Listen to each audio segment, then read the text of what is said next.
Oh, actually, you might be busy. Might be doing the golf thing. Tyler, the finger was like crooked, and so when the countdown happened, it was like 3, 2. Anyway, I know we're live now, but it was just so interesting to watch. I loved it. Welcome everybody to the NHA strategy show. No house advantage. That was interesting. Greg saw it too. At least that's what I saw. Welcome, everybody. We're going to be talking, of course, the Thursday Night Football show here on Wednesday, getting a little head start for everything over on NHA. But of course, I'm not the one who's going to be giving you all of the hard-hitting analysis. That is my friend, my comrade, my co-host, Greg Ehrenberg at Ehrenberg DFS, where he is getting work done on the Twitter sphere. You want to check it out, Greg? How you doing, my dude? Oh, yeah, pretty good. Lots going on. I'm staying with my parents right now. So I'm sure that people probably don't take notice of my backgrounds too much, but staying with my parents. So I don't have the big Oval Office that I'm staying in right now in my old bedroom. But other than that, yeah, we've got an actual good Thursday night football game. It's not two crap teams playing each other. A game with actual implications, teams that I care to watch play football between the Rams and the Seahawks. So it's good we get to talk about a Thursday night game that we actually like to watch. Yeah, I just kind of assumed it was going to be Jacksonville, Houston. I was pleasantly surprised pulling up Rams and Seahawks. Those are two actual real teams that matter in the world. So I'm excited about it. If you're excited about it too, hit that like button for us, hit that subscribe button, hit that notification bell so you know when this and all the other content at Awesemo is going live. If you don't know already, we're talking no house advantage. It is one of the best spots you can possibly go if you're trying to build or sustain a bankroll. They have peer-to-peer contests. That's what we're going to be talking about here. It's just like playing on your regular DFS sites, except for we're going to be playing props. We are looking at playing all of these different props for players. We rank them in value, 1 through 7, which direction we think. So number 7, that's the most points. The ones we're going to be most confident in, we're going to go down to 1. 1 is going to be the last play in. And of course, we don't have to play props that we don't want to. There's a limited number on one game, so we're going to have to mix and match some places, but check out some of the other sports too. NBA is coming back. MLB is still going. NFL, obviously, for Sundays, you want to be checking out NHA as well. And PGA for Thursdays, which I'll be doing the PGA show right after this. I'm telling you, compared to the traditional DFS sites, it is way easier and way better to build your bankroll over at NHA. So check it out and use promo code Awesemo for that $25 deposit bonus. It is going to be a lot of fun to talk this game. But first, before we get to anything else, what are your overall impressions of this game? We have a Rams team that was just embarrassed on Sunday to the Cardinals. We have a Seattle team that got a nice road win. Obviously, Jimmy Garoppolo turned Trey Lance. Nice win by Seattle there in San Francisco. How do you kind of see these two teams matching up? Well, I think it should be a high-scoring game. Now, I know a lot of people have pointed out that Russell Wilson historically has not had a whole lot of success against the Rams, which I don't really put all that much value into, given that, it's different teams every year. It's also a small sample size. It's not like, even though he's been in the same division, it's still not that many games against this version of the Rams. I do put some weight into the fact that the Rams do have what I expect to be a really good defense this year. So I do favor the Rams to win this game. But, that aside, I think this is a game where we should see the quarterbacks both throw the football a bunch, which should impact how I view the quarterbacks and the wide receivers in terms of their props. Yeah, we can just kind of jump right into it here for the analysis side of it. Matthew Stafford, there are some massive numbers, 323 passing yards. That actually leads the entire week amongst quarterbacks for what we're projecting for passing yardage. 2.3 projected touchdowns. That's tied with Tom Brady as well. If you look at our NFL DFS projected stats, what are you kind of seeing out of Matthew Stafford? Is there something on NHA? And I know that I got to be able to read off the number here for you as well. Matthew Stafford, his prop, 300.5 passing yards, 2.5 passing touchdowns, and 0.5 interceptions. The passing yards looks like the most advantageous, but what are you kind of seeing out of those three props? Yeah, the passing yards is clearly the one that makes the most sense. The other lines look fairly efficient. Like you said about our passing touchdowns prop, we have them at 2.3. So to me, not something that I feel really comfortable being on the over-under with. The interceptions, I think in general, whenever the number is 0.5 interceptions, it makes more sense to be on the over than the under. But with that said, we have the passing yards being so well over what his projection is on no house advantage right now. That's the prop that I feel most comfortable going with the over on. Where it gets maybe a little bit dicey then is because assuming that for these single game contests, we want to be stacking We want to be stacking quarterback one of his receivers that we think has a good chance to go over. And it's kind of hard to know where the targets are going to be going on the Rams outside of Cooper Kupp. But at least individually to start, I think we should be looking at the over for Stafford's passing yards. Yeah, Cooper Kupp's pretty good at football this year. Pretty insane how great of a start. Obviously, last week was not so good, but the targets are still there. No question about it. I think the Rams are going to be able to get some work done on Seattle, even in Seattle in this game. 2.5-point spread, still favored, road favorite, 54.5 total points in this one. Big total. I like Matt Stafford as well. So I'm thinking that passing prop, if he's going to be airing it out, 0.85 interceptions is what we have him projected for, but I'm right there with you. Passing yards looks like it should be the best spot to go. On the other side, Russell Wilson. I'm very interested with this Chris Carson news that we literally got maybe 25 minutes ago. Chris Carson is questionable, and considering that game is tomorrow, I actually have some major doubts about him in this spot. And if he's not going to be out there, they've already shown the ability going to Alex Collins slightly, but also just relying on Russell Wilson in the passing game here. I think that this would set up as a really nice spot for him. His projected yardage, 281.9 over at Awesemo. Check that out behind the paywall. It's a great place to be. And on NHA, his prop, 275.5, 2.5 passing touchdowns, and 0.5 interceptions. Those are the three. Does the passing yards look again to you like the most advantageous? I think I'd actually lean more towards going the under for touchdowns. Okay. But if I had to take one of the overs or unders, it would also be over the passing yards in terms of that number. But it's still, it's fairly close to what we have projected, like you said, 281.9 in terms of our projection for passing yards. But we haven't projected for right around 2 touchdowns. So I think that he's much more likely to be at 2 or less passing touchdowns than is to be over the receiving yard prop, which we have being a fairly efficient number. One thing I kind of dislike, though, is I generally like to try to correlate the passing yards together for my quarterbacks. And that's not just a no house advantage thing. That's also if I'm placing single game parlays somewhere on a sports book, I also want it to be a thing where it's playing to a certain game script where there's added correlation there. So I would like to also have exposure to the Russell Wilson over passing yards. But if you're only playing one lineup and you're trying to figure out what to do with Russell Wilson's props individually, the one I think is the best percentage chance of hitting would be the under 2.5 passing touchdowns. Yeah, I'm looking at the books, a couple of different books here as well. Use that information to help inform you at NHA. Looks like the interception props and the unders, -175 for Russell Wilson. That's a pretty big number to be looking at. If we have a pretty efficient number there for passing touchdowns, 2.5 for Matthew Stafford is the one. The over on 1.5 is -155. So, you were looking at an under of 2.5. I'm right there with you. I think that might actually be the best of the three. I think the over on Wilson passing yardage, the under on interceptions, and then for me, the passing touchdown one, I think that definitely under of 2.5 looks really, really solid. Anything else from the quarterback position for you?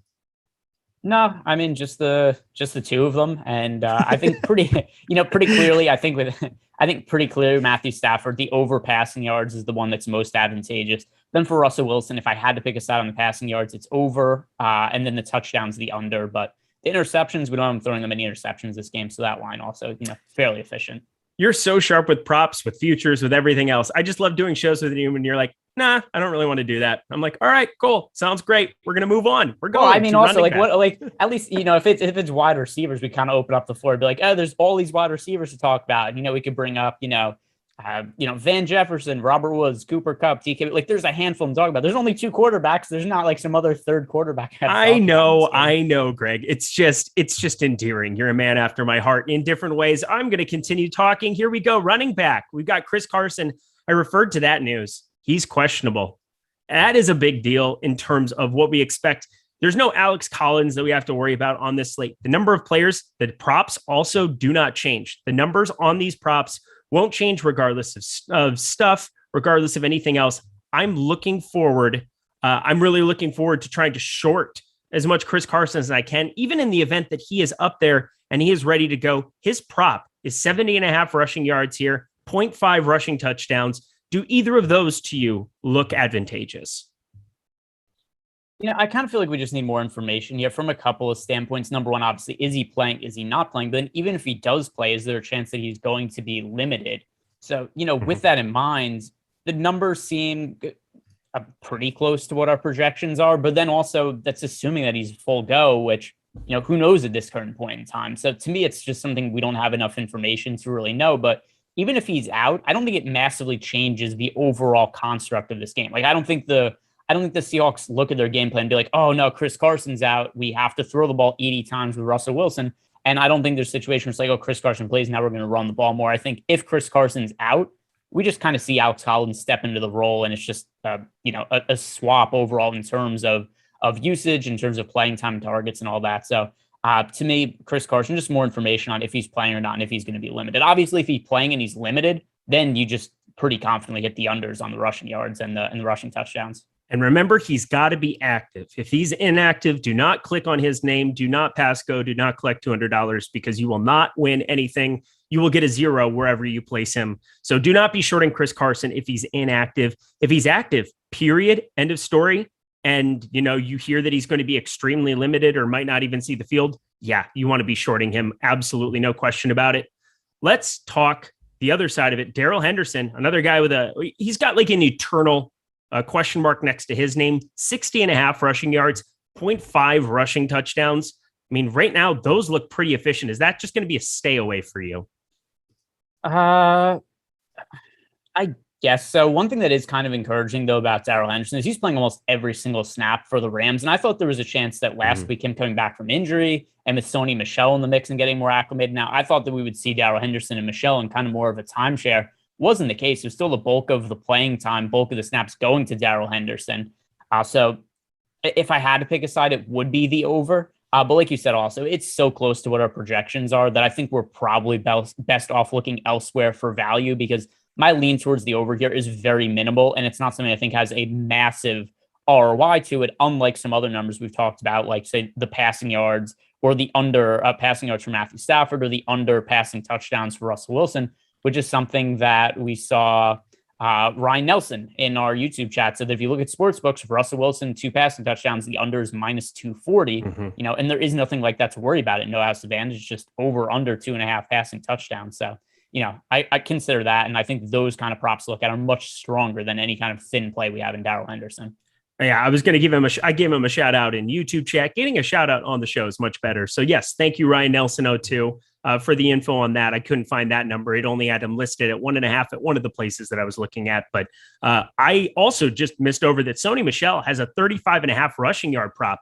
Man, if we think Darrell Henderson's going to be on the field the whole time, that feels like a pretty nice under spot. I'm forever attached to this guy, so I can't rationally talk about him. How about you do it for me? Yeah, I mean, Sony Michel, is this going to be, I think you've given out one Sony Michel. So there's a couple ways to look at it. Is Eric just off on Sony Michel? Is it bad, or is he due to get Sony Michel right one of these weeks? So I think Tyler nodding his head. Eric's an idiot. Eric's dumb. Yeah. Well, that is also very possible, which maybe unrelated to this situation. But I think the reason the under really stands out to me is Sony Michel last week with Darrell Henderson back in the mix. He only had 3 carries for 11 yards. He also lost a fumble, so that was something that could put him in the doghouse a little bit. I just think there's going to be Darrell Henderson to get most of the carries, most of the playing time.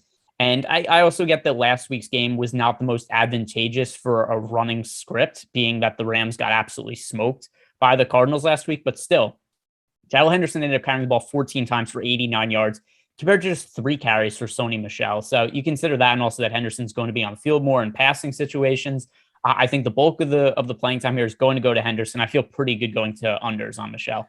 Okay. Any concern over it being a short week at all? Just that he got a ton of work on Sunday. He's got something banged up. He had a limited walkthrough on Tuesday, and now you're looking at a short week. To an extent, but also keep in mind that Darrell Henderson, we both agreed those are more stay away plays. Yep. Now I understand your point of thinking is more like, hey, short week, if they're going to be a little more conservative with Henderson, does that mean more touches for Sony Michel? And potentially, but I mean, not to the point where I think he's going to go from 3 carries all the way up to, like 10 or 15 or anything like that. So as long as Sony Michel stays in, that 5 to 8 carries range, I feel pretty comfortable this is an under.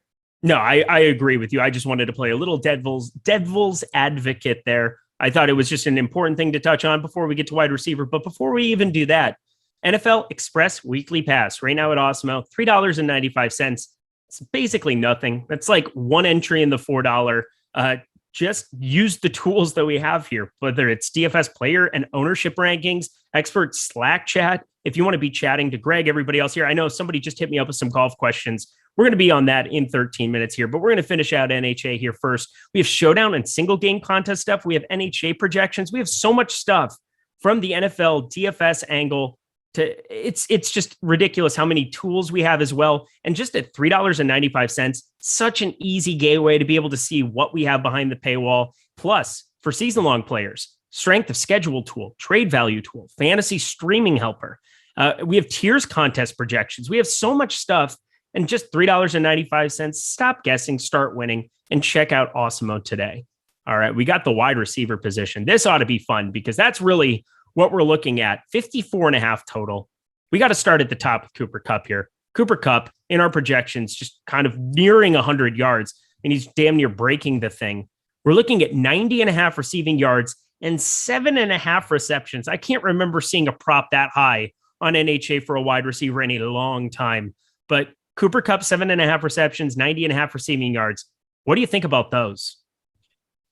Big numbers. I mean, if you look at our projections also, it's fairly close to what we have projected. We have him projected for 94.2 receiving yards. We have him projected for 6.88 catches. His targets, we have him projected for nearly 11 targets this week. So the role for Cooper Kupp is clearly going to be massive. We've seen that all year, kind of to the point where Robert Woods hasn't been as involved as people thought. I thought that we could have seen Deshaun Jackson play a bigger role in the offense, but to this point, other than, last week, the ball was spread around a little bit more, but still 13 targets went to Cooper Kupp. But we saw, Van Jefferson get 6, Robert Woods get 6, Tyler Higbee get 6, even Darrell Henderson had 6 targets in the passing game. The problem I have is the number is so high for Cooper Kupp that it leaves such a thin margin for error. Anything that happens, he takes a hard hit and has to leave the field for a few plays, maybe gets dinged up at some point in the game. I just think the numbers are too efficient for me to strongly lean towards an over or under. So Cooper Kupp, that's going to be a stay away for me at those kinds of numbers.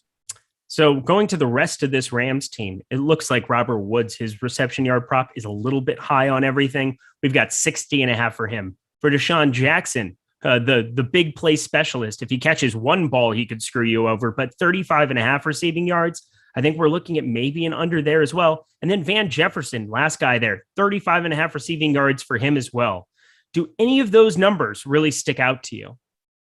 Yeah, I actually really like the Van Jefferson one a lot. If we look at the Rams numbers for the season, it's not like Van Jefferson is, you can make a case that he's been their second receiver this year over Robert Woods. And that's something else that's really cut into Robert Woods' target share for the year. So just bringing up the Rams as a team, their targets for the year. And obviously it's Cooper Kupp first by just a mile in terms of who's getting the most looks in the passing game. He's at 46 targets through 4 games. But then we've got Van Jefferson at 18, Robert Woods at 25. So, they've both been fairly close in terms of the number 2 receiver, 15 receptions for Robert Woods, 13 for Van Jefferson. Van Jefferson, we've also seen get a lot of looks downfield. So if you look at our projections for him, we have him projected for 53 yards on 3.4 catches. That to me looks like an over for passing yards for Van Jefferson because he's been playing well above that level so far this year. He's also coming off a pretty big game last week. So if we look at overall now the game logs for Van Jefferson this season, his reception yards, 80, 14. That was one bad week, then 42 and 90. So to me, I think he's much more likely to go over than under. I agree with you. And then for me, Deshaun Jackson also sticks out. How many snaps do you think he's averaged per game this season? Not very many, but if he's on the field, they're going to take a shot and try to throw the ball deep to him. But yeah. I mean, if you look at his numbers, he only has 6 catches on the year and he's averaging 24.5 yards on those catches. But like you said, it's basically, we're kind of looking at, is Deshaun Jackson going to catch one deep ball or not? If he does, the profit's the over. If he doesn't, then it's the under. And I think it's probably more likely to be the under than the over. Yeah, so he hasn't played over 20% of the offensive snaps. 24% is the number. 27% he played in week 1. Week 2, he played 5%. He played 3 total snaps on offense, 32% the last 2 weeks. Been a little bit involved, but not over a third of the snaps. Sure, they might try to take it off the top here. And against Seattle, we've seen Seattle have some broken plays. I mean, God, the Deebo Samuel play. We've seen a number of times where some guys can get over the top just randomly on this Seattle secondary. But I'll just take my shots on being less than on that number as well. Our projections kind of show that 30.5 reception yards. So I'm definitely with you. I love the over on Van Jefferson, love the under on Deshaun Jackson. Anything else from the Rams side? What are the Tyler Higbee props? Okay, yeah, we can NHA? put him into the bucket here too before we finish with Seattle. 45.5 receiving yards and 4.5 receptions are the two listed over there. All right. Well, those are very efficient. So ones that are right about in line with our projections. So I wouldn't really have any leans there. To me, what we've talked about, I like the overs on Van Jefferson receiving yards. I like the under on Deshaun Jackson, and then just fingers crossed. And you hope that he doesn't hit that that home run play.